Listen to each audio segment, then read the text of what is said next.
Assalamualaikum warahmatullahi wabarakatuh. Salam guru penggerak. Saya Hendra, salah satu calon guru penggerak Angkatan 8 Kabupaten Bintan.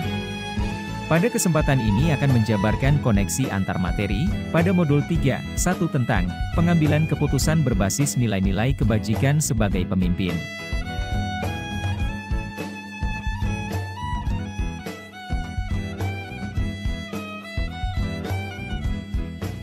Menurut Bob Talbert, pendidikan adalah usaha sadar untuk menyiapkan peserta didik melalui kegiatan bimbingan, pengajaran, dan/atau latihan bagi peranannya di masa yang akan datang. Pada hakikatnya pendidikan ini untuk mengembangkan potensi seseorang dan diarahkan pada tujuan yang diharapkan untuk menjadikannya sebagai manusia yang utuh. Pemberdayaan potensi peserta didik diarahkan untuk membangun karakter pribadinya sehingga dapat menjadi individu yang bermanfaat bagi diri sendiri dan lingkungannya. Sementara menurut Georg Wilhelm Friedrich Hegel, pendidikan merupakan suatu proses menuntun siswa dengan penguatan karakter, norma-norma sehingga akan menjadi generasi yang memiliki nilai moral, kebajikan dan kebenaran untuk menjalankan kehidupannya. Generasi yang akan datang adalah cerminan pendidikan saat ini yang kita poles seperti membuat mahakarya terbaik yang akan mewarnai negeri ini di masa depan.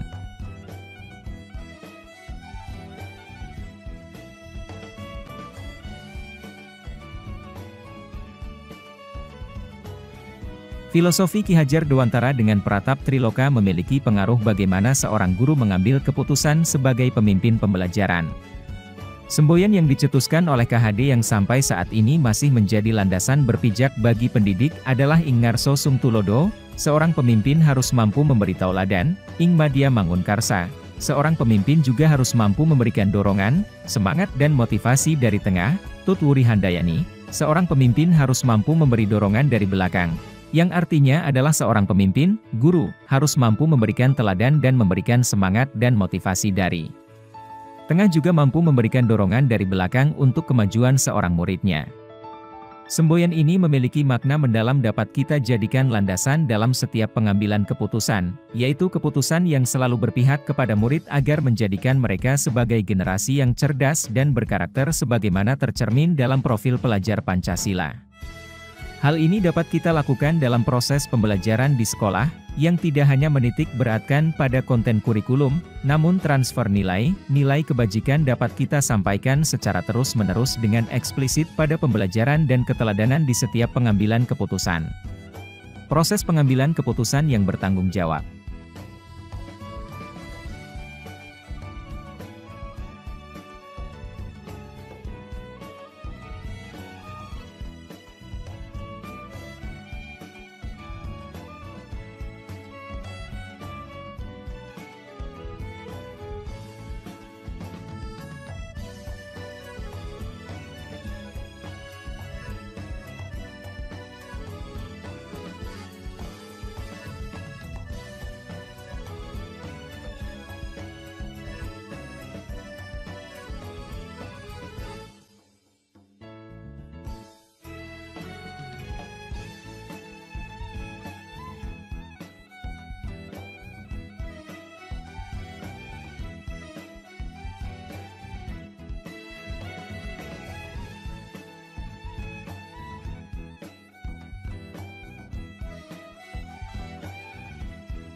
Kemampuan guru dalam mengelola dan menyadari aspek sosial emosionalnya akan berpengaruh terhadap pengambilan suatu keputusan, khususnya masalah dilema etika, karena guru yang memiliki kemampuan sosial emosional yang baik akan lebih mampu memahami dan merespons kebutuhan sosial dan emosional siswa.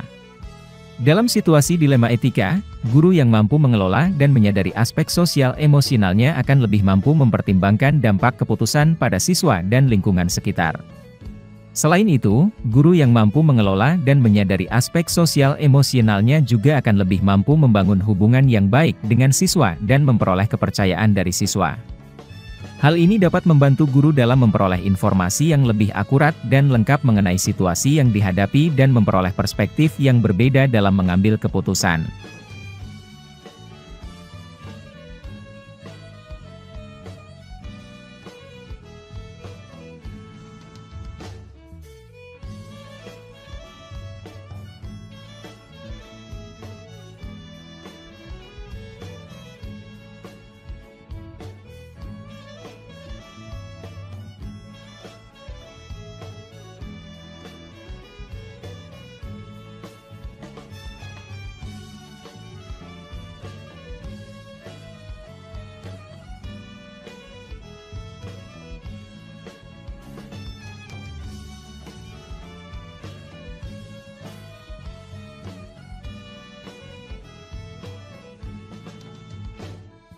Tantangan-tantangan dalam menjalankan pengambilan keputusan terhadap kasus-kasus dilema etika dapat bervariasi tergantung pada lingkungan dan situasi yang dihadapi.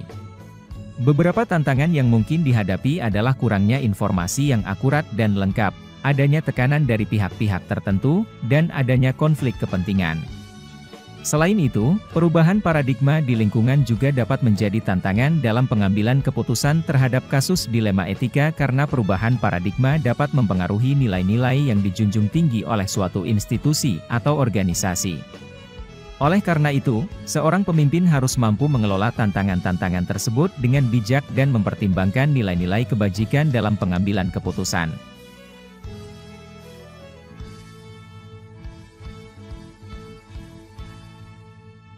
Pengambilan keputusan yang tepat dalam kasus dilema etika dapat mempengaruhi pengajaran yang memerdekakan murid-murid kita, karena keputusan yang diambil akan mencerminkan nilai-nilai kebajikan yang dijunjung tinggi oleh suatu institusi atau organisasi. Seorang pemimpin pembelajaran harus mampu mempertimbangkan dampak keputusan pada siswa dan lingkungan sekitar dalam memutuskan pembelajaran yang tepat untuk potensi murid yang berbeda-beda. Hal ini dapat membantu siswa dalam memperoleh pembelajaran yang sesuai dengan kebutuhan dan potensi mereka.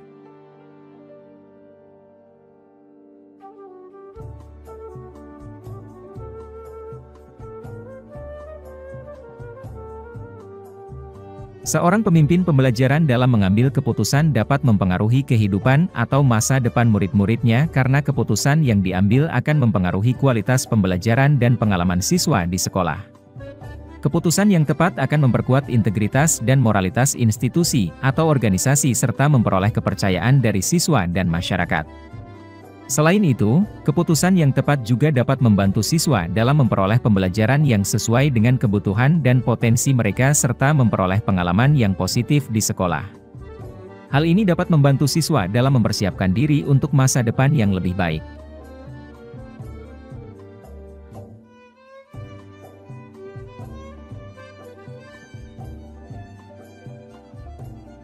Kesimpulan akhir yang saya peroleh dari pembelajaran materi ini dan keterkaitannya dengan modul sebelumnya, bahwa pengambilan keputusan merupakan suatu kompetensi atau skill yang harus dimiliki oleh guru sebagai pendidik.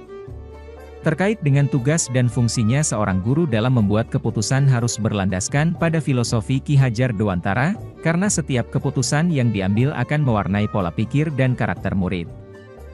Agar keputusan yang diambil dapat memberikan kemanfaatan untuk banyak orang, mampu mengantarkan pada lingkungan yang positif, kondusif, aman dan nyaman, well-being, dan dapat dipertanggungjawabkan, maka harus dilakukan berdasarkan pada budaya positif.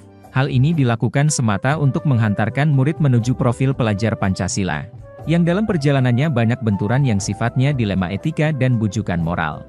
Untuk itu diperlukan panduan 9 langkah pengambilan dan pengujian keputusan, sehingga langkah yang diambil selalu berpihak kepada murid, Sekolah sebagai institusi yang berfungsi memberikan pelayanan, membimbing, mendidik dan mengajar para peserta didik agar memiliki sifat, tingkah laku yang lebih baik.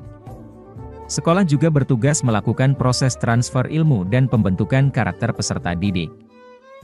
Guru sebagai pemimpin pembelajaran harus mampu mengambil keputusan dengan bijak, dengan mengedepankan nilai-nilai kebajikan yang telah menjadi kesepakatan kelas.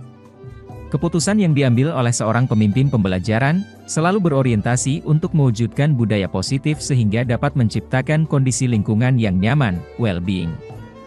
Guru mempunyai kewajiban untuk mengantarkan murid menjadi insan yang cerdas dan berkarakter, menuju profil pelajar Pancasila.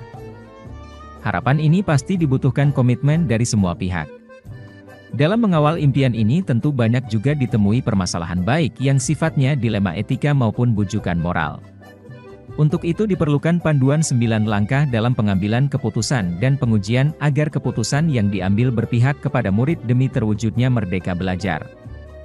Sebagai salah satu bentuk merdeka belajar adalah diterapkannya pembelajaran berdiferensiasi. Dengan pembelajaran berdiferensiasi maka kebutuhan murid akan terpenuhi sesuai dengan bakat, minat dan kecenderungan gaya belajarnya.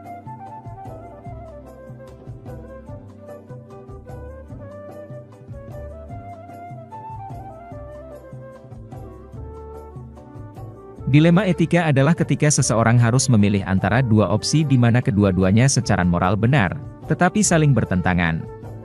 Sementara bujukan moral adalah ketika seseorang harus memilih dan membuat keputusan antara benar dan salah. 4 paradigma pengambilan keputusan adalah individu versus masyarakat, rasa keadilan versus rasa kasihan, kebenaran versus kesetiaan, jangka pendek versus jangka panjang. 3 prinsip pengambilan keputusan adalah, prinsip berbasis hasil akhir, prinsip berbasis peraturan, prinsip berbasis rasa peduli. 9 langkah pengambilan dan pengujian keputusan adalah, 1. Mengenali nilai-nilai yang saling bertentangan, 2. Menentukan siapa saja yang terlibat, 3. Mengumpulkan fakta-fakta yang relevan, 4. Pengujian benar atau salah, 5.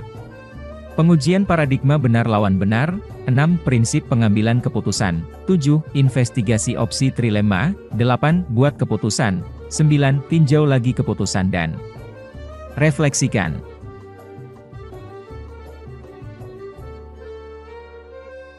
Ada beberapa hal yang menurut saya di luar dugaan dari modul ini, yaitu 1. Pentingnya nilai-nilai dan sikap dalam pengambilan keputusan. 2. Saya menyadari bahwa nilai-nilai dan sikap yang kita miliki akan memengaruhi pengambilan keputusan kita. Keputusan yang baik adalah keputusan yang sesuai dengan nilai-nilai dan sikap yang kita yakini. 3. Kompleksitas dilema etika dan bujukan moral. 4. Saya menyadari bahwa dilema etika dan bujukan moral adalah situasi yang kompleks. Tidak ada jawaban yang mudah untuk situasi-situasi ini. 5. Kegunaan 9 langkah pengambilan dan pengujian keputusan. 6. Saya menyadari bahwa 9 langkah pengambilan dan pengujian keputusan adalah alat yang berguna untuk pengambilan keputusan yang baik dan etis.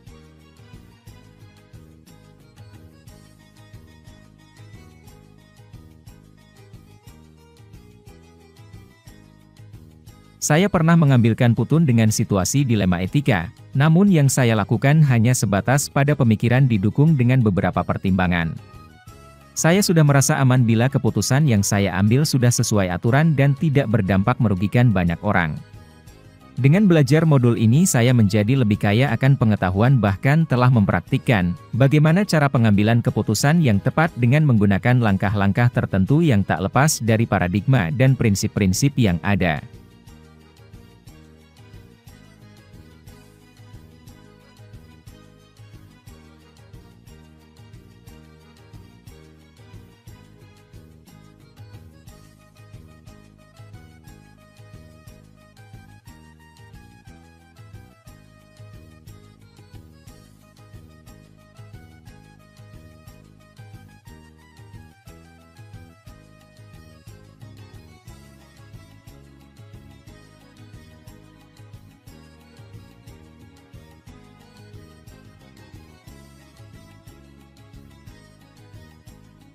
Konsep yang sudah saya pelajari di modul ini memberikan dampak yang besar bagi pola pikir saya.